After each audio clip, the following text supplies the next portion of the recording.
पाकिस्तान जो है सब लोग जानते हैं भूखे मर रहे थे, खाने के लाले पड़े हुए हैं, कचड़े में जिंदगी काट रहे हैं, खाने को अन्न नहीं उपज रहा है और जिसके यहाँ खाने को नहीं था अब वो प्यासे भी मरेंगे।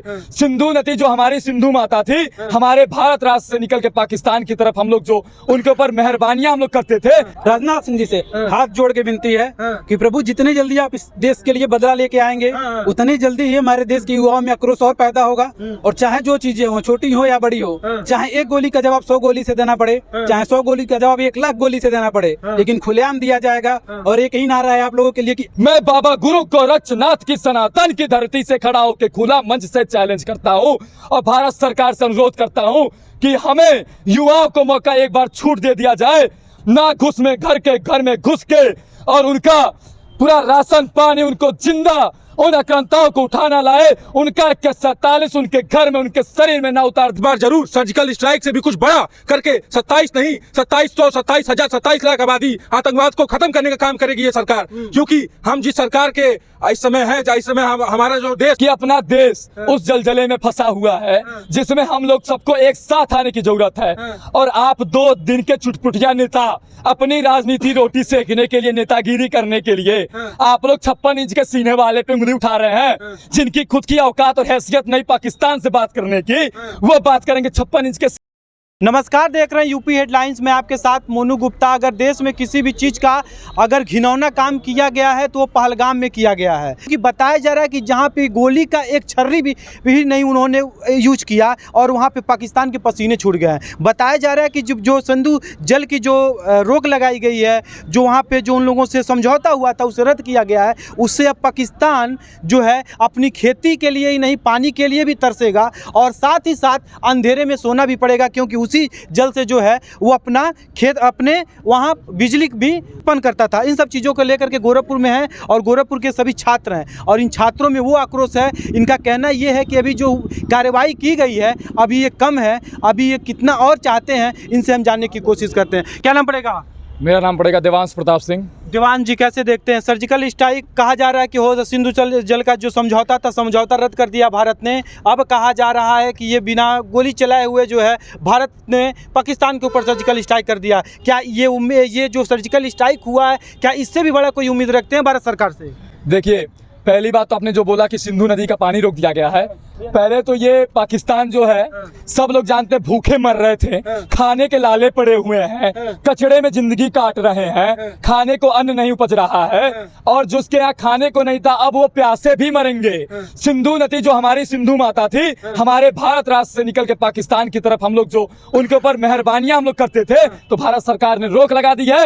अब वो पानी के बिना भी मारेंगे, खाए बिना मर रहे थे, पानी बिना भी मरेंगे। और जो आपने बोला सर्जिकल स्ट्राइक, तो मैं बोलना चाहूंगा कि जो आपने सर्जिकल स्ट्राइक की बात की है तो समय इंतजार करिए, अभी 2 आतंकवादी ढेर हो चुके हैं और मुझे भारत सरकार पे पूरा भरोसा है। जो भारत सरकार घर में घुस के मार के सर्जिकल स्ट्राइक कर सकती है, वो भारत सरकार इन आक्रांताओं के खिलाफ बहुत बड़ी से बड़ी कार्रवाई जरूर करेगी।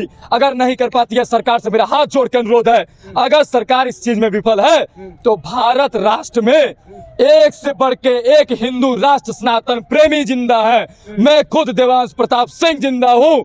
मैं बाबा गुरु गोरक्षनाथ की सनातन की धरती से खड़ा होकर खुला मंच से चैलेंज करता हूं और भारत सरकार से अनुरोध करता हूं कि हमें युवाओं को मौका एक बार छूट दे दिया जाए, ना घुस में घर में घुस के और उनका पूरा राशन पानी उनको जिंदा उन आक्रांताओं को उठाना लाए, उनका 47 उनके घर में उनके शरीर में ना उतार दिए तो नाम बदल देना इन युवाओं को, क्योंकि ये युवा भगत सिंह, सुखदेव, राजगुरु को मानने वाले हैं। ये युवा किसी मदरसे में पढ़ के बड़े नहीं होते हैं, ये युवा अपने मंदिर में पढ़ते हैं जहाँ पे हमें समस्त सनातन के बारे में बताया जाता है, किसी कट्टरपंथी के बारे में नहीं बताया जाता है। क्या लग रहा है कि कहा जा रहा है, कुछ लोगों का कहना है कि 56 इंच के सीना वाले नरेंद्र मोदी जी जो है खून का बदला खून से नहीं ले जल से ले रहे हैं? देखिए, जो लोग ये कह रहे हैं, पहली बात तो मैं उनसे अनुरोध करूंगा कि अपना देश उस जलजले में फंसा हुआ है जिसमें हम लोग सबको एक साथ आने की जरूरत है। और आप 2 दिन के चुटपुटिया नेता अपनी राजनीति रोटी सेकने के लिए, नेतागिरी करने के लिए आप लोग 56 इंच के सीने वाले पे उंगली उठा रहे हैं, जिनकी खुद की औकात और हैसियत नहीं पाकिस्तान से बात करने की, वो बात करेंगे 56 इंच के सीने वालों से। उनकी सरकार थी, उनकी 70 साल सरकार थी। मैं बोलना नहीं चाह रहा था लेकिन मजबूरी में बोलना पड़ेगा 70 साल सरकार थी, क्या कौन सा झंडा गाड़ दिया? ये 56 इंच वाले की सरकार है, तभी तो सबको उम्मीद है डंके की चोट पे पाकिस्तान में घुस के लोहा उनकी छाती में उतारेंगे वो, क्योंकि वो जो सर्जिकल स्ट्राइक करवा सकता है, अभी वो सऊदी अरबिया का अपना फ्लाइट रद्द कर। एक मिनट रुक जाइए, मेरी बात सुन लीजिए। इतना बेशरम है पाकिस्तान, क्या लग रहा है इतनी कार्रवाई करने के बाद से अपनी बेशर्मी छोड़ देगा? लग रहा है ऐसा कि वो अपनी बेशर्मी छोड़ सकता है? मैं बता रहा हूँ, ऐसा है कि वो जिन्ना को मानने वाले हैं। जिन्ना ने भारत का बंटवारा किया, उन्होंने जिन्ना ने किन मुसलमानों को, बंटवारे मत 47 में मत जाइए आप। मैं बता रहा हूँ, present में आइए। मैं अपनी बात को ला रहा हूँ। जिन्ना ने बंटवारा किया तो साथ में कट्टरपंथियों को ले गए। मुसलमान दो हैं, एक कट्टरपंथी विचारधारा के तो कुछ है जो भारत राष्ट्र निर्माण विचारधारा के हैं, लेकिन जो कट्टरपंथी आज पाकिस्तान में गए थे, वही कट्टरपंथी जो नीचे दबले कचड़े की औकात रखते हैं, वो आज कट्टरपंथियों की बात कर रहे हैं। उन जैसों के लिए एक ही दवाई है, उनके शरीर में ये M14 विमान और एरोप्लेन हेलीकॉप्टर जो मोदी जी आपने खरीद के रखा है, इजराइल की तरह एक्शन लीजिए और उनके घर में घुस के उनके छाती में, उनके यहाँ बूढ़े बुजुर्ग बच्चों की हिफाजत करने की जरूरत नहीं है। यहाँ सब साले कट्टरपंथी विचारधारा के मुल्ले हैं, इनको घर में घुस के मारो। ये खतना करवाने वाले मौलानाओं को मारो, ये जो कट्टरपंथी विचारधाराओं को, मौलाना विचारधाराओं को पनपते। और मैं ये कहना चाहूंगा आपके मीडिया प्लेटफॉर्म से, जो पाकिस्तान के बॉर्डर के उस पार छिपे हैं, और कुछ तो ऐसे हैं जो पाकिस्तान के अंदर, अपने हिंदुस्तान के अंदर नकाबपोश पहन के मौलानाओं के रूप में जो घूम रहे हैं, कुछ, मैं सबको नहीं, मैं कुछ को बोल रहा हूं, जो इस विचारधारा को, कट्टरपंथियों को प्रमोट करते हैं। समाज के हर एक युवा से अनुरोध करता हूं, जहां पे भी शक हो, प्रशासन, पुलिस, बोलो, घुस के मारो। तुम भगत सिंह को मानने वाले हो, तुम महाराणा प्रताप को मानने वाले हो, तुम महाराणा सांगा को मानने वाले हो, तुम घर में घुस के मानो।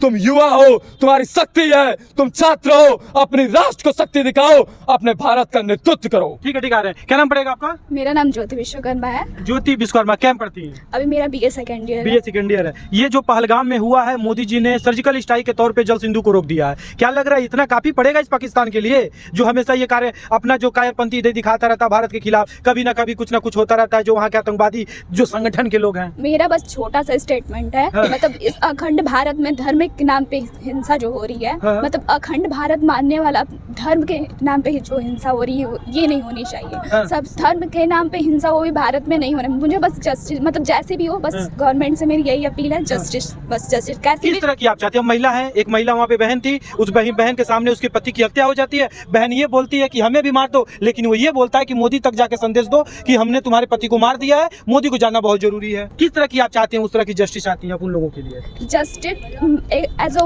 वीमेन नहीं, जस्टिस तो जस्टिस मिलना ही चाहिए। हाँ। अब किसी को धर्म के नाम मौत का बदला मौत चाहिए या फिर कुछ और? अब जैसे भी हो, लेकिन जस्टिस चाहिए। ठीक है। क्या नाम पड़ेगा भैया? प्रिंस यादव सर। यादव जी, कैसे देखते हैं जो पहलगाम में हुआ है घटना, इस घटना को दिलों को झकझोर दिया हुआ है? क्या लग रहा है कि जो सिंधु जल को जो रोक दिए हैं मोदी जी, क्या इससे ये अपनी कारपंथा जो काम कर रहा है पाकिस्तान बार बार, ये से रुक जाएगा? नहीं सर, इसमें बिल्कुल ऐसा कुछ नहीं होने वाला कि पानी रोक दें, खाना रोक दें। हाँ। हमसे ये बदला नहीं चाहिए। अगर उन्होंने हमारे 27 जवानों को समेत हमारे देश के लोगों को मारा है, 27 के बदले 2700 मारे, 27 लाख मारे, और मीडिया के प्लेटफॉर्म से मोदी जी को, अमित शाह जी को, रक्षा मंत्री राजनाथ सिंह जी से हाथ जोड़ के विनती है कि प्रभु, जितनी जल्दी आप इस देश के लिए बदला लेके आएंगे, उतनी जल्दी ही हमारे देश के युवाओं में आक्रोश और पैदा होगा।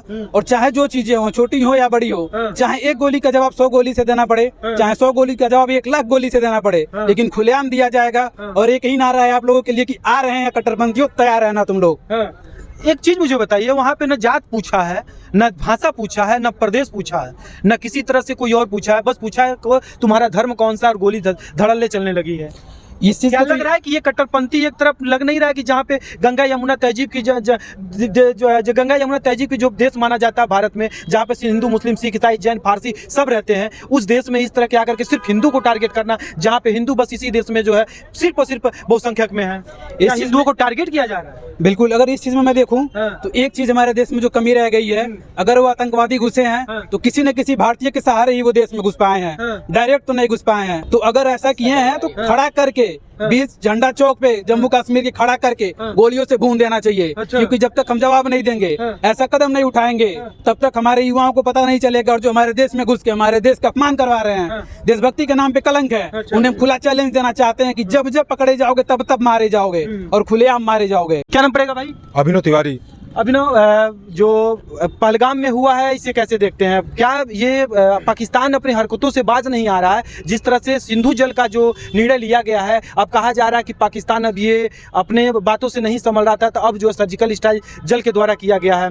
जी, जैसा कि हम लोग सभी इस बात से वाकिफ हैं कि जम्मू कश्मीर के पहलगाम में 4 आतंकी आते हैं और 27 लोगों की हत्या करके वहां से निकल जाते हैं। जो आतंकवाद को पाकिस्तान में प्रशिक्षण देकर तैयार किया जा रहा आतंकवादियों को, और वो ये सोचते हैं कि 27 को मारकर और हमारे देश के 140 करोड़ आबादी को शांत कर सकते हैं, तो वो बिल्कुल गलत है इस बात से। क्योंकि हमारे में जो आक्रोश है, जो उन्होंने ये हरकत की है, 27 लोगों को हमारे भाई बहन सब वहां पे जो जिनकी जानें गई हैं, और जहां तक मुझे उम्मीद है अपने इस गवर्नमेंट से कि इस बार जरूर सर्जिकल स्ट्राइक से भी कुछ बड़ा करके 27 नहीं 2700 27,000 27 लाख आबादी आतंकवाद को खत्म करने का काम करेगी ये सरकार। क्योंकि हम जिस सरकार के इस समय है, इस समय हमारा जो देश है सबसे मजबूत नेतृत्व में है, और जैसा कि मेरा खुद का मानना है, ये सरकार मुझे इस जल्द से जल्द पूरे देशवासियों को जवाब देगी, और इस 4 आतंकवादियों ने मिलकर 27 लोग की जानें ली है, उसका बदला 27,000 से होगा। तो